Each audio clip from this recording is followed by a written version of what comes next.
When you're growing your own food, you'll find it very helpful to develop other skills. For example, to lay a path with concrete slabs requires a little bit of know-how, a little bit of skill. To lay blocks to make brickwork for a compost heap, also you'll need to learn to work with cement, to work with a level, and to have the tools you need to make these small constructions, such as the greenhouse. Yeah, almost everybody that embarks on any kind of self-sufficiency activity ends up wanting to build sheds or lay concrete slabs or lay or make a solid concrete slab or lay paving slabs.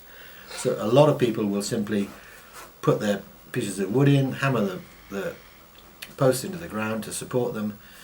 Then inside you want this ground to be more or less level, but supposing your pieces of wood are 6 inches high and you only want 4-inch concrete slab. Concrete's expensive. You can fill the base of this with gravel or sand, something we call it blinding, okay? Mm-hmm. It's any inert material. You can put stones in the bottom here. You can put a big membrane in the bottom if you want your concrete to stay dry. So if you did that, you'd put blinding down. You'd put say you're going to put stones down, and then you're going to cover the stones with sand, dry sand. This is a very good thing to do because you don't want damp. Basically, it's easy to do it, and it doesn't cost very much, and you don't want damp coming up through your concrete, because if damp comes up through the concrete, anything wooden on that concrete will rot. If you have simply stones under the concrete, then the concrete on the top will be like this, and then underneath the concrete it'll be like this, because the stones are there, okay? And whenever you have a sharp place like this, that'll make a crack in the concrete. People will think they can make a shortcut. It is much, much safer and much more sensible to build a brick edge. You make the edge of your slab with brick, and you do the levels with brick. So in order to do that, as I say, it may seem overkill, but you have to dig a trench. You dig a trench first. So here is a trench. We dig a trench, maybe just 1 foot deep, the trench, and then we make our own cement, and we put our own cement in the trench, because we can't lay bricks onto the soil. So we've dug a trench all the way around. And the trench doesn't have to be very accurate, because we're going to just put in 6 inches of our own concrete that we make ourselves, cement in the bottom. And then once that's gone off, then we can lay our bricks, and we get our levels exactly with our bricks, with a spirit level, and we build a little wall 6 inches high or 9 inches high, and we've got a wall of bricks which is not going to break when the concrete comes. You have 1 spoonful of cement and 4 of sand, chopped sand. You can make it in a wheelbarrow, or you can get a cement mixer. But don't forget, if you get a cement mixer, if you hire one, it's really expensive. If you buy one, it's good. It'll cost you a bit of money. There are electric ones which are quite good, but even then, sometimes it's quicker to make it in a wheelbarrow, because you've got to clean everything. You've got to get it out. You've got to get it working, and you have to clean everything very well with cement, because if you leave any cement at all, it will go hard, and you won't be able to get it off without a hammer and chisel. And the first thing we do is we have to build the corners. So we have a brick, we have another brick, and then we have half a brick here over the top like this, and we get our corners. That's 1 corner here, and then we build our other corner here. And now we can put cement under these bricks. We maybe have, supposing we have this distance of difference in height, we can use cement to make up that, okay? And we come back tomorrow, the next day, when the cement is solid, and we get a builder's line.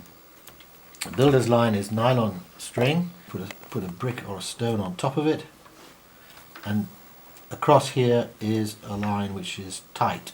You can build your next layer of bricks using that line exactly.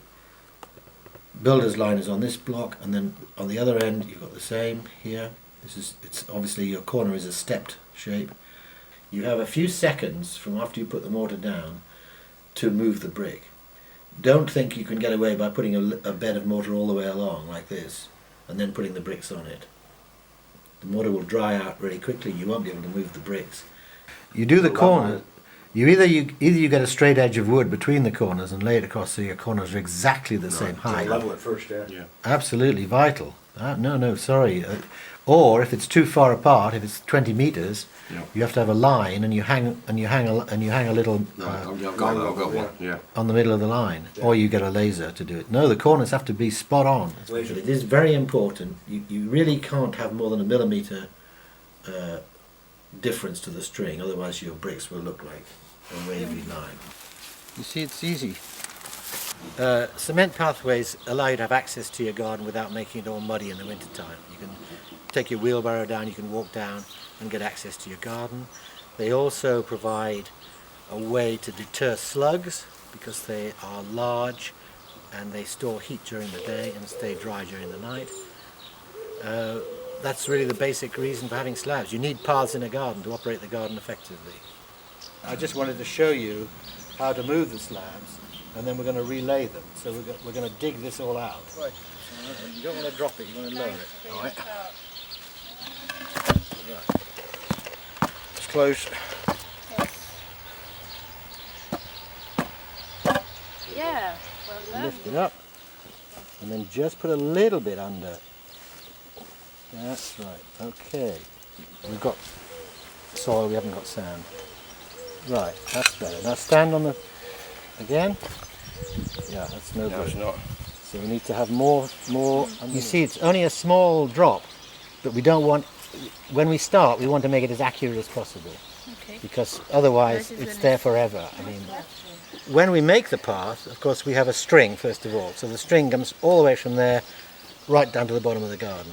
Pull tight so we get a straight line. You might think if you laid the slabs flush together like this it would make a straight line. It won't. You need to have a string, otherwise it looks horrible when you finish. Am I allowed to speak now? Yeah. Anyway, so that's how you lay slabs, okay, with sand, and it's not so difficult, and you don't really need to be super strong to do it, especially if you have a sack burrow. You can bring your slabs from 20 meters away where the builders left them, wheel them along the path and do this until you get to the end of the path.